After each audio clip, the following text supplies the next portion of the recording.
శ్రీకృష్ణుడు మరియు కర్ణుడి మధ్య భాటైన సంభాషణ.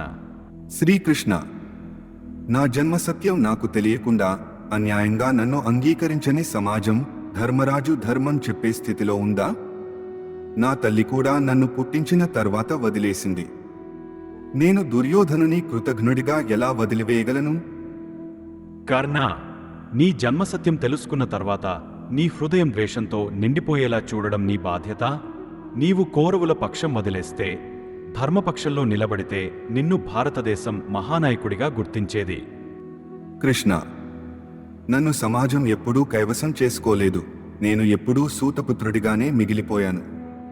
కానీ దుర్యోధనుడు నన్ను రాజసింహాసనానికి సమానంగా చూస్తున్నాడు. నేను అతనికి వంశపరంగా ద్రోహం చేయలేను. కర్ణ, నీ గర్వం, నీ దుర్భాగ్యం, నీ దుర్మార్గమైన పథంలో నిన్ను నడిపిస్తోంది. నీ నిజమైన స్థానాన్ని గుర్తించు. పాండవులే నీ సోదరులు, ధర్మమే నీ మార్గం. కాని నీ ప్రతిజ్ఞ వల్ల నీవు నాశనం వైపు నడుస్తున్నావు. కృష్ణ, నా గతి నిర్ణయించబడింది. నా జీవితం పాండవుల పక్షం కాదు. నా ప్రాణం చివరి వరకు నా మాటకు కట్టుబడి ఉంటుంది. మహాయోధ, నీ వాక్యాలే నీ శాపం.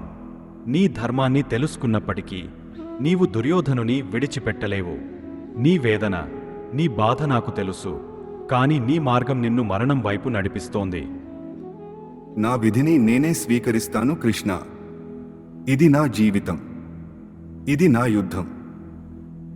నీవు శూరవీరుడవు కర్ణ, కాని నీ కల్మషమైన అనుభూతులు నీ వైభవాన్ని తక్కువ చేశాయి.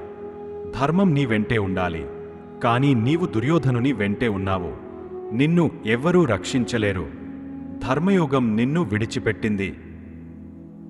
ఈ మాటలతో కృష్ణుడు కర్ణుని వైపు చివరిసారి చూసి యుద్ధభూమి వైపు సాగపోయాడు.